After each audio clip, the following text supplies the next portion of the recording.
Assalamualaikum warahmatullahi wabarakatuh. Jumpa lagi kita di Ngopas, ngobrol pendidikan santuy. Kali ini kita bersama tamu yang luar biasa istimewanya, kepala sekolah yang energik, kepala SMK Negeri 1 Tangerang Selatan, kota. Ya, kita hari ini dalam suasana yang santai, dalam suasana yang hangat. Kita akan mengulik banyak hal terkait dengan pengembangan SMK Negeri 1 Kota Tangerang Selatan ini, karena SMK ini termasuk salah satu SMK yang menyelenggarakan PK atau Pusat Keunggulan. Ini salah satu program pemerintah yang sekarang sedang bergulir. Selamat siang, Assalamualaikum warahmatullahi wabarakatuh, Siang, Pak Kepala. Waalaikumsalam warahmatullahi wabarakatuh. Ya, kita pagi ini senang sekali Pak ya, sehat Pak ya? Alhamdulillah. Ya, masih cerah gitu suasananya. Iya, masih pagi, seger. Pak Marta, kalau kita bicara tentang Tangerang Kota ya, Tangerang Kota khususnya di Tangerang Selatan ya, ini kan luar biasa ya perkembangannya sekarang ini kalau kita lihat. Nah, khusus untuk Tangerang Kota 1 ini atau SMK Negeri 1 Kota Tangerang Selatan ini, kita lihat juga luar biasa ini perkembangannya ya, maju pesat gitu ya, dan program-programnya juga program-program unggulan yang dikembangkan kita lihat. Nah, terkait dengan SMK Negeri 1 bisa sedikit cerita berbagi bagaimana SMK Negeri 1 ini dikembangkan, Pak? Ya, makasih Pak Haris atas waktunya. Senang sekali saya bisa bertemu dengan host yang luar biasa, host internasional, Pak Haris ya, dengan Ngopas ya. Ngopas ya. Itu berarti ngobrol pendidikan santuy. Ngobrol pendidikan santuy. Santuy itu santai berarti. Santai. Bahasa gaul luar biasa nih. Sehat Pak Haris ya? Alhamdulillah. Baik, untuk sekolah kami di SMK Negeri 1 Kota Tangerang Selatan, kebetulan saya juga baru 2 tahun di sini. Sebelumnya saya ke sini itu sudah ada visi yang luar biasa, visi sekolah, yaitu ada 4 visi yang saya amati di sini, peninggalan dari kepala sekolah sebelumnya, yaitu pertama adalah bagaimana siswa itu bisa berakhlak karimah, kemudian dia unggul dalam prestasi, kompeten, dan berjiwa wirausaha. Itu tugas saya pada saat saya ke sini. Bagaimana saya bisa mengembangkan dan mencapai itu visi itu. Selama setahun kemarin saya konsolidasi dengan teman-teman. Ada pengembangan yang saya harus prioritaskan, terutama adalah tentang bagaimana sekolah ini bisa tercapai visi akhlakul karimah. Saya coba menerapkan pembiasaan-pembiasaan yang sudah ada dan yang belum ada kami kembangkan untuk mencapai visi akhlakul karimah itu. Kemudian unggul dalam prestasi. Bagaimana saya bisa mengembangkan program-program yang sudah ada juga, dan juga menambah atau merevisi program-program yang belum dan sudah terjalan. Kemudian kompeten juga saya coba berusaha untuk mengembangkan yang udah ada, tapi memang khusus untuk kompeten ini sangat luar biasa karena saya konsolidasi dengan teman-teman jurusan, terutama di peralatan ya. SMK itu emang kejuruan dan produktif. Alat itu menjadi kunci daripada keberhasilan visi kompeten ini. Kalau dari kualifikasi guru, kompetensi guru itu luar biasa saya lihat Pak. Cuma memang belum didukung dari peralatan. Ada bantuan-bantuan peralatan memang, tapi waktu itu peralatannya tidak didukung oleh bagaimana bisa mengoperasikan dan memberikan pelatihan pada guru-gurunya. Sehingga banyak peralatan-peralatan yang datang dan tidak terpakai. Itu laporan dari kami, dari jurusan. Kemudian ada beberapa alat komputer yang sudah tidak upgrade, tertinggal. Itulah tugas saya pada saat tahun kemarin untuk mengembangkan bagaimana kompeten ini tercapai. Kemudian yang terakhir adalah berjiwa wirausaha. Berjiwa wirausaha itu alhamdulillah sudah mulai berkembang dengan adanya UP atau Business Center di masing-masing jurusan, yang dulu pernah ada dan sempat vakum di 2 tahun kemarin pandemi, sudah saya kembangkan lagi. Di antaranya Business Center untuk akuntansi, kemudian UP untuk tata boga, Kemudian teknik mesin juga waktu itu juga ada, dia membuat komponen-komponen besi yang bisa digunakan oleh alat rumah tangga. Kemudian jasa kelistrikan, itu nanti sudah kami kembangkan untuk mendukung daripada siswa berjiwa wirausaha. Dan 4 kompetensi itu yang kami fokus di setahun kemarin di pengembangan sekolah. Nah kemudian setahun ini, karena alhamdulillah kita mendapatkan SMKPK dari khusus untuk tata boga, dan mulai tahun ini kelas 10 kita sudah menggunakan kurikulum merdeka. Karena itu tuntutan wajib bagi sekolah SMKPK. Walaupun SMKPK ini kami sektor pariwisata, kompetensi keahlian tata boga, tapi kami kembangkan atau terapkan SMKPK atau kurikulum merdeka untuk semua jurusan. Di sini ada 5 jurusan: tata boga, akuntansi, teknik mesin, teknik listrik, dan teknik elektronika. Nah, saya lihat dari visi misi yang ditawarkan oleh Pak Nadiem, Mas Nadiem itu, dari atas Kementerian Pendidikan itu, misi-misinya adalah bagaimana bisa mewujudkan manusia atau pelajar profil Pancasila. Sehingga kami dengan tim menganalisis bagaimana visi misi yang sudah ada kemarin untuk kita kita analisis apakah masih tetap atau ada perubahan.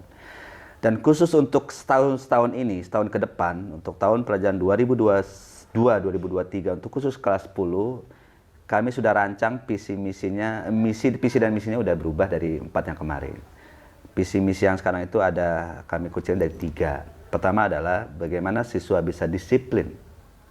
Kemudian bagaimana siswa bisa kompeten, masih ada. Dan yang terakhir adalah bagaimana disiplin dan kompeten ini bisa bersesuaian dengan profil pelajar Pancasila. Oke, ini menarik Pak Marta. Jadi kalau kita bicara tentang kompetensi-kompetensi yang ada di sini ya, lalu bagaimana visi misi kawan-kawan mengembangkan masing-masing kompetensi itu, kalau kita kaitkan dengan Merdeka Belajar. Merdeka Belajar. Nah, gimana memahami Merdeka Belajar secara spesifik itu seperti apa sih? Baik, Merdeka Belajar. Jadi kalau dilihat dari merdeka dan belajarnya, saya cerita apa adanya ya.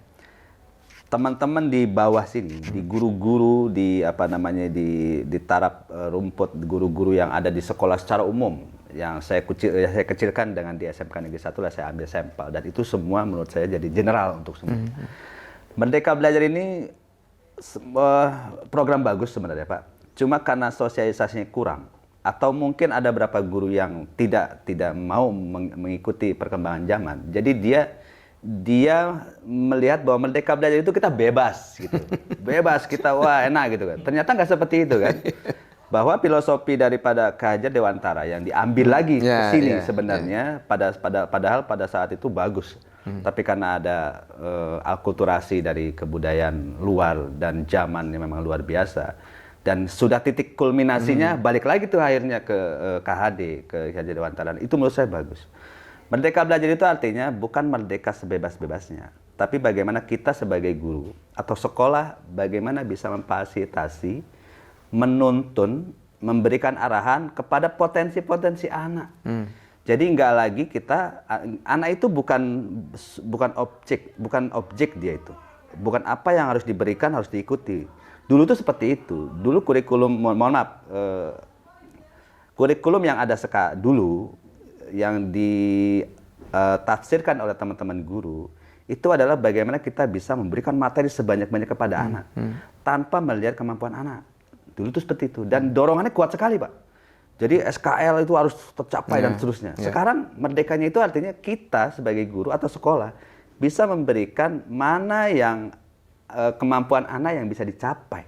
Merdeka itu di situ. Jadi kita bisa melihat potensi anak yang sudah ada kodratnya, kita tinggal ngarahkan saja sebetulnya itu.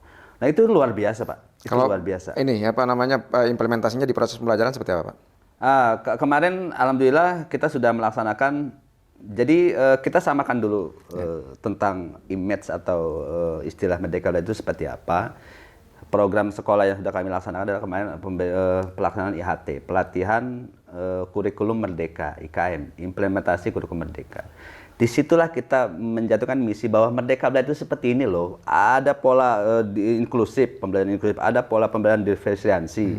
Kemudian bagaimana kita bisa menganalisis asesmen diagnosis sebelum kita belajar kepada anak.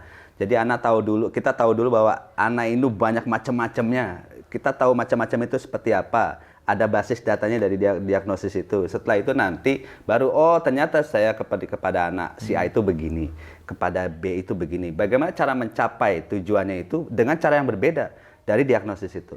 Dan alhamdulillah sudah berjalan. Kemudian kami juga sudah memberikan pelatihan bagaimana capaian pembelajarannya sudah ada di kementerian. Kita buat dengan tujuan pembelajaran dengan basis sekolah masing-masing. Kemudian dari tujuan pembelajaran kita bikin alur tujuan pembelajaran dengan basis sekolah masing-masing. Disitulah merdekanya. Jadi capaian yang sudah ada di di kementerian, yang sudah default dengan kementerian, tinggal bagaimana sekolah dengan karakteristik anak-anaknya dan kemampuan bapak ibu gurunya dengan kualitas dari para peralatan di sekolahnya, kita bisa memerdekakan diri kita sendiri untuk mencapai tujuan itu dengan bagaimana juga menerapkan ke anak. Ini kan dalam konteks implementasi di berbagai sekolah kan, banyak sekolah juga menafsirkan dengan cara yang berbeda. Betul. Nah, apa ini juga termasuk dalam konteks yang merdeka itu menurut Pak Marta? Iya, betul. Merdeka itu bukan berarti merdeka sebebas-bebas, tapi merdeka bagaimana kemampuan kita, Pak. Potensi sekolah yang sudah ada, kemudian potensi anak yang sudah ada, disitulah kita bisa memerdekakan kita. Jadi nggak ada tekanan. Tekanan itu hanya bagaimana kita bisa mencapai tujuan. Tujuan pembelajaran kan umum, ya saya lihat tuh. Misalkan anak bisa A, bagaimana kita bisa bebas bisa dengan potensi kita untuk bisa mencapai A itu. Tapi kita juga harus lihat bagaimana potensi anak gitu. Di situ anak merdeka, kita merdeka. Ini menurut Pak Marta nih, kalau kita ambil skala prioritas sebenarnya proses pemahaman atau implementasi Merdeka Belajar itu lebih kepada pemahaman gurunya, memberi pemahaman gurunya lebih dulu, atau di implementasi pembelajaran? Pemahaman guru. Jadi ya tadi saya bilang di wilayah bapak ibu guru di sini itu merdeka itu seperti tadi. Sehingga kita sampaikan bahwa merdeka itu loh seperti ini. Apa yang diinginkan oleh KHD itu seperti ini. Dan alhamdulillah Pak Haris, guru SMK 1 itu sudah saya bilang tadi mempunyai kualifikasi dan potensi sumber daya yang luar biasa. Dari pendidikan saja itu ada sekitar 60% Pak ini sudah S2 semua. Artinya itu potensi. Ya, alhamdulillah ya. Dan selebihnya sedang proses pembelajaran dan mau arah S2 gitu. Dan ada selebihnya lagi yang sudah senior lah, yang dia udah nggak menarik lagi untuk sekolah S2 karena udah mau pensiun gitu ya. Dan saya lihat 60% ini. Dan itu potensi yang bisa saya manfaatkan dengan memberikan sentuhan sedikit saja yang terlalu bagus. Nah, itu dulu yang saya berikan. Kemudian nanti kalau sudah itu oke, tinggal administrasi. Merdeka Belajar itu atau visi daripada KAD itu bagaimana? Ada prosesnya, kita buat modul pembelajarannya seperti apa, modul ajarnya seperti apa. Kemudian bagaimana kita menyatukan pemahaman antara masing-masing guru mata pelajaran untuk satu metode yang sama atau mungkin berbeda, monggo silakan. Kemudian bagaimana mata pelajaran itu bisa mendukung daripada jurusan. Selama ini kan contoh bahasa Inggris atau matematika saja. Ya jurusan teknik ya matematikanya ngitung cabai, sayur kan nggak cocok gitu. Nah, kita mau arahkan sekarang di SMK 1 ya dengan kurikulum saya sudah konfirmasi. Pak, kurikulum bagaimana nanti kita seket semua Bapak Ibu guru non produktif yang saya bahas non produktif ya. Guru-guru mata pelajaran yang mendukung daripada jurusan itu kita kotak-kotakan saja. Jadi misalkan Pak Haris guru matematika, Pak Haris guru matematika khusus untuk wilayah teknik saja. Jadi ada guru matematika yang sudah saya seket-seket. Ya, artinya itu sesuai dengan kebutuhan siswa. Betul, sehingga nanti guru matematika itu nanti bisa konfirmasi dengan jurusan. Bapak Ibu, saya guru matematika. Bagaimana ada yang mendukung mata pelajaran saya Bapak Ibu? Oh, ada Pak tentang penghitung presisi, menghitung bagaimana cara menghitung 0,0. Nah, nanti pada saat dia membuat modul ajar itu sudah masuk ke jurusan masing-masing. Nanti ada lagi, misalkan saya guru matematika dari tata boga, saya akan membuat materi pelajaran contoh-contoh untuk yang perhitungan dengan tata boga. Nah, sudah saya seperti itu Pak. Mudah-mudahan itu mendukung, yaitu ikhtiar kita ya.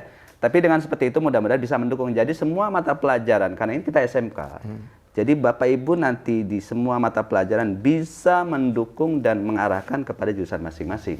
Tidak lagi ngacak seperti dahulu, betul, ya kan ya. seperti itu. Buku yang ada itu dari sumber saja. Nah, di modul ajarlah itu yang bisa dikombinasikan. Oke. Seperti Ya, itu. ya ini terkait dengan Merdeka Belajar juga kan sebenarnya ada satu program juga yang dari pemerintah khususnya dari Kementerian Pendidikan yang masih link gitu.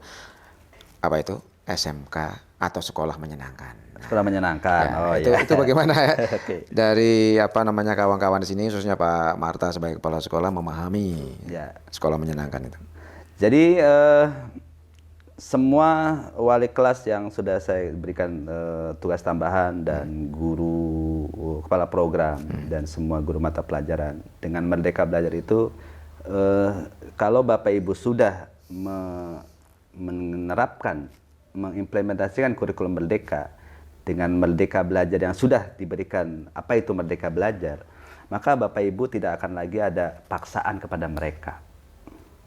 Paham ya?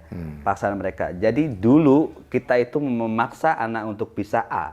Sekarang bagaimana anak itu sendiri yang bisa melaksanakan untuk bisa A? Menyenangkan kan? Ya. Menyenangkan artinya apa? Tidak ada lagi paksaan. Tidak ada paksaan itu menyenangkan, Pak. Kalau anak itu suka dengan olahraga, misalkan itu, anak itu suka dengan jalan-jalan, anak itu jadi kesukaan dia yang kita timbulkan untuk mendukung target yang akan kita capai. Menyenangkan itu menurut saya tidak harus senang seperti TK, tapi mungkin menyenangkan itu artinya bagaimana suasana dia nyaman belajar dengan tujuan kita tercapai. Ya, bagaimana iklim sekolah dibangun Betul. senyaman mungkin. Nyamannya. Ya. Itu di kelas. Bagaimana anak guru bisa membuat suasana itu. Nah di sekolah, insya Allah di sekolah itu insya Allah menyenangkan Pak. Jadi kami di sini itu memberi waktu istirahat mereka 2. Karena jam mengajar itu sampai jam 7 sampai jam 3 kalau nggak salah. Nah waktu panjang itu kita buat 2 kali istirahat. Di sela-sela istirahat itu mereka silakan berinteraksi dan kami tidak terlalu terganggu oleh interaksi mereka. Dan mereka bisa mobile ke semua lokasi ini karena tempat jajan mereka itu tidak terkumpul jadi satu. Contoh misalkan saat ini mereka bisa mencari jajanan di bisnis center akuntansi. Dan itu jaraknya juga lumayan jauh dari bisnis centernya Tata Boga. Kemudian ada lagi Bapak bisa lihat tadi di depan. Ya. Jadi kami berdayakan UKM daripada masyarakat sekitar juga dia membuat dagangan tapi masih di luar lokasi sekolah. Dan anak-anak itu bebas memilih sesuai dengan keinginannya. Ya. Tapi tetap karena visi saya disiplin, saya coba menerapkan anak-anak disiplin walaupun dengan sesuka mereka berkemana-mana, tapi seragam, ya. Kemudian penampilan, sepatu dan seterusnya tetap kami perhatikan di situ. Pak Marta, ini kalau kita bicara tentang kerjasama industri di SMK khususnya SMK PK ini kan banyak hal yang bisa dilakukan. Tapi nampaknya ada satu permintaan dari banyak industri, misalnya tentang pendidikan karakter. Kalau kita kan karakter kebekerjaan. Nah, mengembangkan ini seperti apa sih di SMK 1 khususnya? Ya, baik. Untuk pendidikan karakter pendidikan karakter terutama budaya kerja. Budaya kerja itu sangat dibutuhkan oleh perusahaan. Perusahaan itu tidak melihat dia pintar dulu kalau SMK, tapi bagaimana dia attitude yang ada pada dirinya. Dan itu tugas kami di sekolah. Selama 3 tahun ini itu yang sudah jadi fokus saya memang.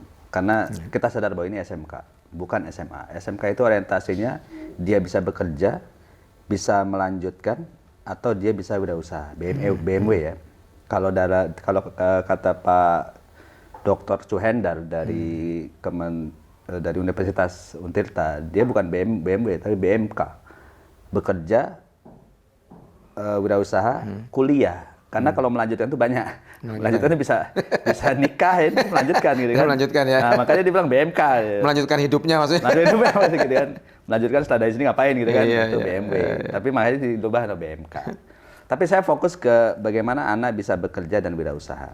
Kalau wirausaha, insya Allah semua pembelajaran yang ada di sini, termasuk kewirausahaan, dan apalagi ada proyek Pancasila itu, insya Allah nanti kami kembangkan untuk mereka anak bisa wirausaha. Jadi semua basis pembelajaran wirausaha dan basis pembelajaran di produktif, bagaimana anak bisa mengembangkan diri untuk wirausaha. Itu yang pertama. Yang kedua tentang bekerja. Dan bekerja ini luar biasa emang.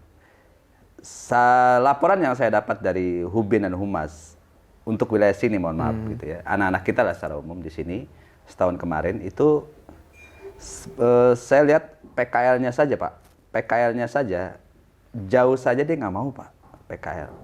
Kemudian kelamaan pun dia nggak mau, dan dia terlalu cepat bosan untuk satu hal tertentu. Itu tugas saya sebenarnya. Berarti selama ini kita nggak berhasil. Nah, saya kembangkan coba bagaimana untuk anak-anak ini bisa mempunyai mental bahwa mereka itu adalah sebagai siswa yang harus bekerja.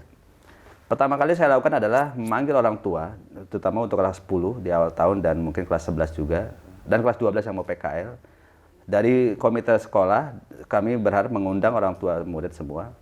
Kita sampaikan pada mereka, Bapak Ibu sekalian, Bapak Ibu sebelumnya anak-anak Bapak Ibu tamatan sekolah menengah pertama, sekolah umum Bapak Ibu sekalian. Sekarang Bapak Ibu harus sadar bahwa anak Bapak Ibu sekarang sudah di SMK, sekolah menengah kejuruan. Bapak Ibu tahu apa beda dengan SMA? Kenapa Bapak Ibu milih SMK? Harus ada pilihan, harus ada latar belakang. Jangan sampai nanti Bapak Ibu asal masuk negeri atau asal masuk saya nggak mau gitu. Nah, karena oke lah, sekarang saya netralkan semua bahwa Bapak Ibu sekarang sudah real dan nyata anak Bapak Ibu masuk di SMK, apapun latar belakangnya. Saya sampaikan seperti itu. Sehingga karena sudah seperti itu, maka Bapak Ibu harus siap bahwa setelah lulus dari SMK dan pembentukan selama 3 tahun di sini, anak Bapak Ibu untuk bekerja dan wirausaha. Taruhlah bekerja saja. Nah, untuk bekerja bukan berarti nggak bisa melaju, bisa. Tapi fokus kami itu adalah bagaimana anak Bapak Ibu punya skill, punya kemampuan, dan punya attitude yang dibutuhkan oleh industri. Sekolah kami itu berhubungan dengan semua industri. Sehingga mental males, mental yang bangun siang, mental terlambat, itu nggak ada lagi Bapak Ibu sekalian. Contoh saja, setiap pagi Pak, kalau saya datang pagi, itu saya selalu berdiri di depan pintu itu. Dan sudah kami sosialisasikan tata tertib sekolah bahwa di sekolah ini jam 7 tank sudah mulai belajar anak-anakku sekalian. Kudu kami sampaikan dan mereka baca tata tertib itu. Tapi kenyataannya ada aja yang terlambat. Terlambat 5 menit mendingan lah ya. Ini sampai 20 menit, 30 menit. Saya main, saya kasih bina kan. Kamu dari mana? Kenapa? Udah berapa kali terlambat? Rumahmu di mana? Saya tanya begitu, Pak. Dan ya namanya anak-anak, alasannya ya nggak jauh dari itu, kesiangan, terlambat, macet. Tapi saya punya jawaban lain. Duluan mana kamu berangkat sekolah sama keadaan macet? Kamu tahu keadaan macet kapan? Saya tanya begitu, biar dia berpikir gitu ya. Dan dia yang jawab sendiri. Contoh misalkan gini, macet, kamu rumah di mana? Misalkan dia rumah jaraknya misalkan 10 kilo. Kamu tahu nggak kondisi 10 kilo dari rumah kamu sampai ke sekolah, titik macetnya ada berapa? Berapa lama macet itu? Kamu bisa hitung nggak? Kalau kamu bisa hitung, kalau kondisi lancar berapa lamanya? Nah, kalau kamu bisa hitung, berarti kamu bisa dong jam berapa kamu bisa berangkat. Kan kondisi itu kan rutin. Nah, yang seperti itu yang saya berikan pada saya nggak menasihati, nggak marah, tapi saya beri pertanyaan-pertanyaan yang dia bisa jawab sendiri bahwa dia itu salah. Akhirnya saya bilang, oke, besok kalau kamu sudah bisa menghitung, berarti kamu besok jangan telat ya. Bisa Pak, siap. Kenapa kamu jangan telat? Kamu itu SMK, nanti di industri PKL saja, atau nanti kerja saja. Kamu kalau jadi bos misalkan, ada anak yang sering terlambat, marah nggak? Marah.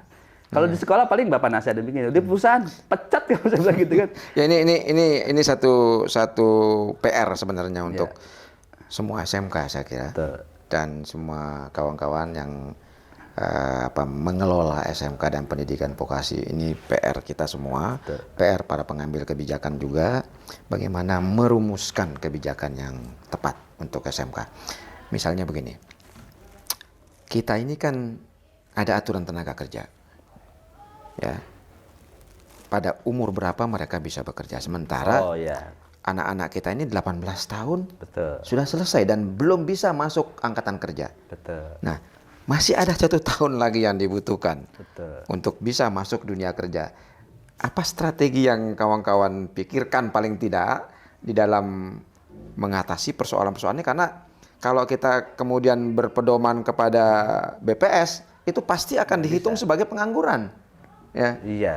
Ya ini persoalan yang saya kira menjadi PR kita semua. Iya. Nah ini Pak Marta melihat ini seperti apa? Apakah PKL itu dilakukan di belakang atau mungkin 1 tahun setelah mereka lulus harus diberikan in-house training?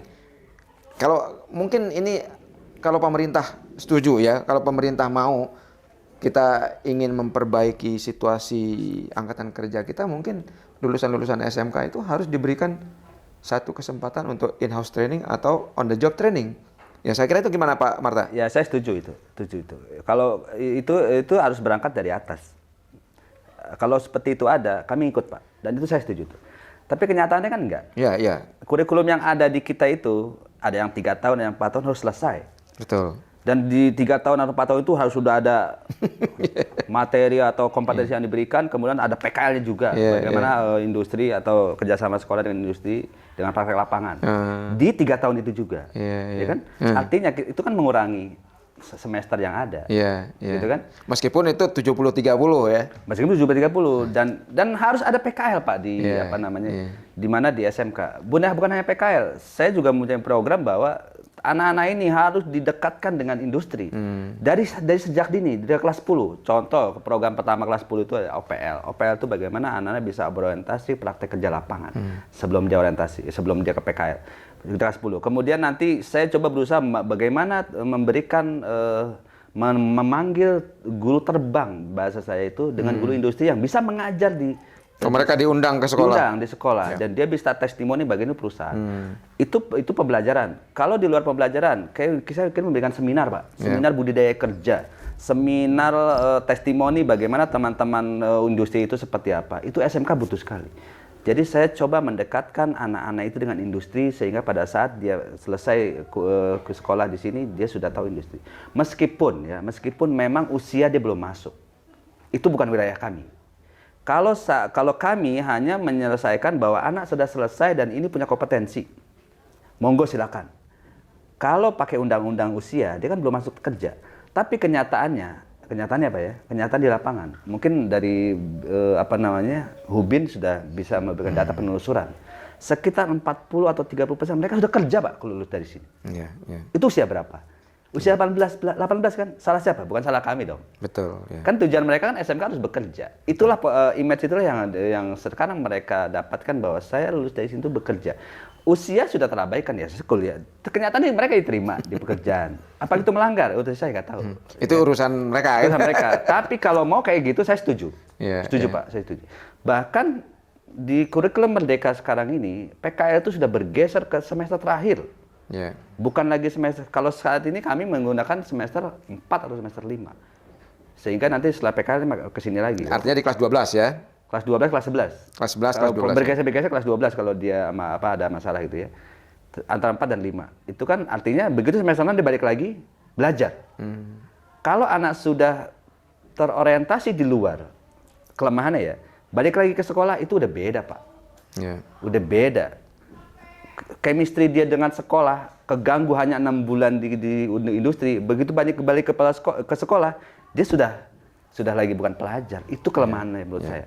Makanya di kurikulum Merdeka saya lihat bagus itu konsepnya. Di akhir dia semester 6 sudah selesai konsep teori praktek gitu ya di PKL. Insya Allah di industri kalau sudah 5 semester itu kuat ya, bagus kompetensi. Kemudian kalaupun nanti industri membutuhkan dia tinggal tarik karena udah di ujung. Jadi konsep PKL jangan hanya digunakan sebagai alat untuk mengurangi beban sekolah dalam menyiapkan ruang kelas. Oh iya betul. Tapi ini memang konsep yang harus benar-benar untuk mendekatkan siswa kepada iklim kerja ketika mereka sudah siap. Karena kelas 12 mereka sudah siap sebenarnya. Betul. Siap masuk ke dunia kerja. Nah ini yang kita harapkan. Betul. Dan satu lagi saya kira yang tidak kalah penting adalah bagaimana mensinkronkan visi misi pemerintah dengan kepentingan anak-anak kita dan kepentingan sekolah di dalam membangun SDM ini. Ya, saya kira itu yang paling krusial kita harus sama-sama pikirkan. Oke, sahabat Tristan di seluruh Indonesia, para pemerhati pendidikan vokasi dan para pengambil kebijakan, saya kira ini hal yang sama-sama perlu kita sama-sama pikirkan, sama-sama kita cari jalan keluar, cari solusi bagaimana mengatasi persoalan-persoalan ini, bagaimana membangun satu jembatan yang bisa menjembatani antara dunia kerja dan dunia pendidikan, khususnya di pendidikan SMK dan vokasi. Pak Marta, ada hal yang ingin disampaikan sebelum ini kita tutup? Ya, saya ingin sekolah SMK ini memang jadi sekolah pilot project buat keberhasilan anak kita. Jangan hanya slogan SMK bisa atau SMK hebat saja, tapi juga diiringi dengan kebijakan yang mendukung SMK itu dan sarana prasarananya. Saya sekolah negeri, ya saya mengamati sendiri luar biasanya slogan itu, tapi di lapangan kami berdarah-darah untuk mencapai slogan itu gitu ya. Jadi terutama ya sarpras, kemudian kompetensi Bapak Ibu gurunya. Karena percuma kalau SMK dengan slogan yang luar biasa itu kalau tidak didukung oleh peralatan yang mengikuti zaman atau yang mumpuni lah, atau minimal mendekati daripada kompetensi yang diinginkan oleh anak-anak itu. Seperti itu. Oke, kita akan jumpa lagi di topik yang tidak kalah menariknya di Ngopas yang akan datang. Sampai di sini, terima kasih. Assalamualaikum warahmatullahi wabarakatuh. Waalaikumsalam warahmatullahi wabarakatuh.